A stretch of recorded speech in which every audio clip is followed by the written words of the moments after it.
A dengan NPM 251001006. Di sini saya akan mempresentasikan soal UTS dan sini saya akan membahas tentang korosi atau karat pada material logam di dunia industri, mulai dari penyebab, dampak, sampai cara pencegahannya. Yang pertama, apa itu korosi? Korosi adalah kerusakan logam akibat reaksi kimia. Biasanya terjadi karena adanya kontak dengan air, adanya kontak dengan udara, adanya kontak dengan zat kimia.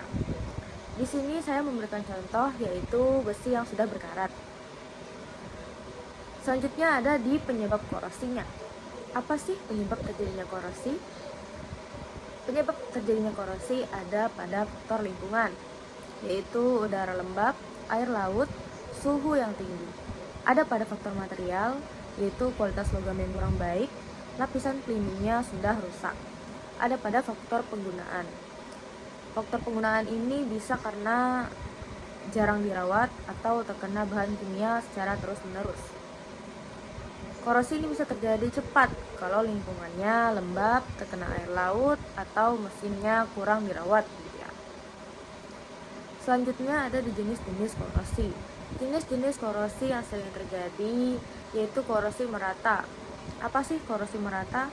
Saya sudah memberikan contoh gambar pada slide saya ya. Korosi merata yaitu karatnya muncul di seluruh permukaannya. Korosi celah. Apa itu korosi celah? Korosi celah adalah korosi yang terjadi di bagian sempit atau bagian sambungannya. Yang ketiga yaitu korosi galvanik. Korosi galvanik ini terjadi karena dua logam berbeda saling bersentuhan. Seperti ilustrasi di atas, saya sudah memberikan ilustrasinya. Selanjutnya adalah dampak korosi. Dampak korosi pada industri yaitu yang pertama, mesinnya akan lebih cepat rusak. Tentu biaya perawatannya juga meningkat gitu ya. Lalu produksinya menjadi terganggu, wajar karena mesinnya rusak. Ada di risiko kecelakaan kerja bisa terjadi jika mesinnya sudah korosi. Lalu umur material menjadi pendek. Lalu hubungan struktur material. Hubungan material dengan korosi ini maksudnya struktur atom logam mempengaruhi ketahanan korosi.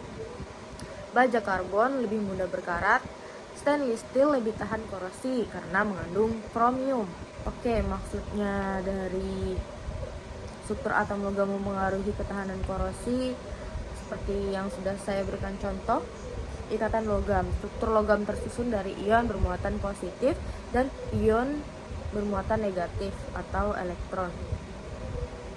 Di sini saya memberikan contoh yang berwarna abu itu ion bermuatan positif dan yang berwarna hijau itu adalah elektron bebasnya. Maksudnya adalah elektron ini bergerak mengelilingi ion bermuatan positif.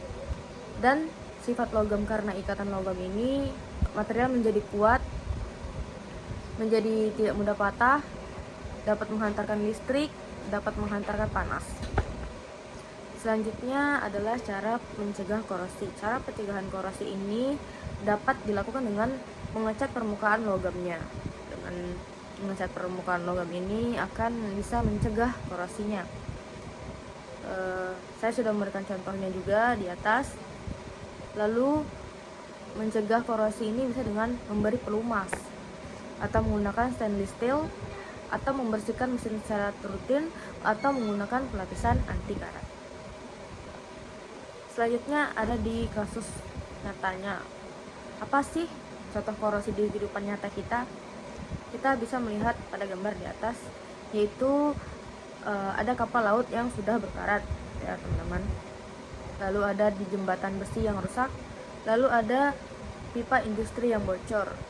Di sela-sela itu ada pipa yang bocor, airnya keluar begitu. Tangki penyimpanan korosi. Maksudnya tangki penyimpanan korosi ini tangkinya sudah terkena korosi.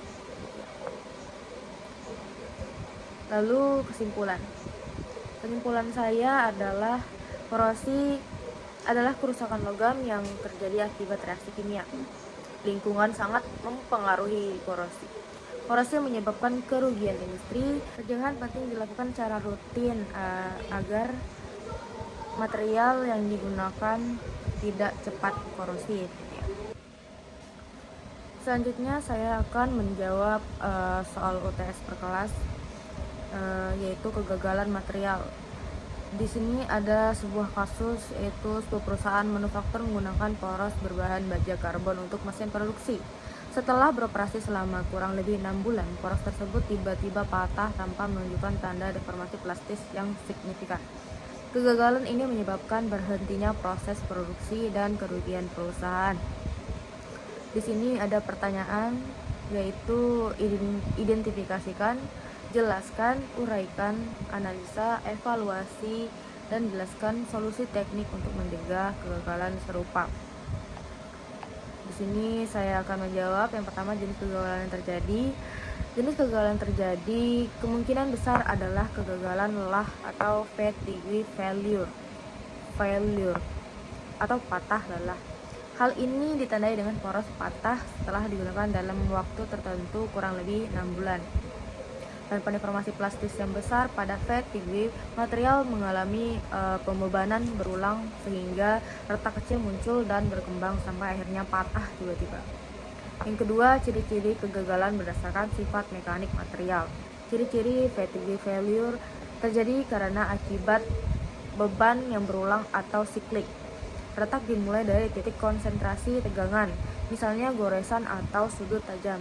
Tidak ada deformasi plastis besar sebelum patah.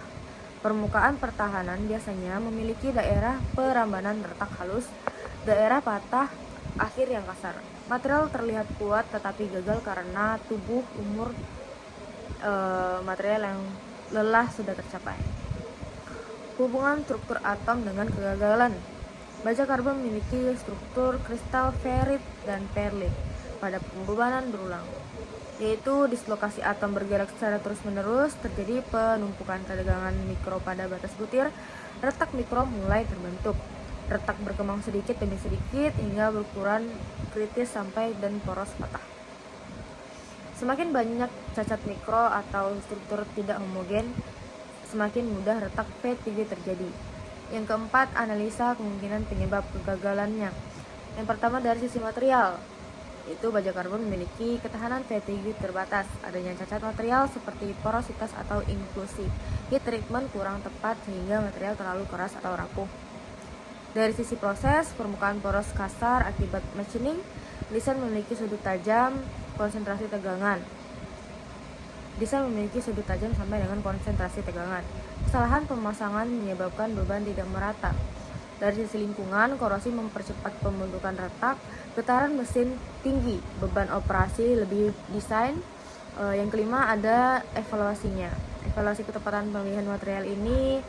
Pilihan baja karbon sebenarnya sudah cukup, tapi umum untuk poros karena mereka kuat, murah, dan mudah diproses. Namun jika mesin bekerja dengan putaran tinggi, beban siklik besar, lingkungan korosif, maka baja karbon bisa mungkin kurang tepat. Material yang lebih baik bisa baja paduan, baja dengan perlakuan panas, material dengan fatigue strength lebih tinggi.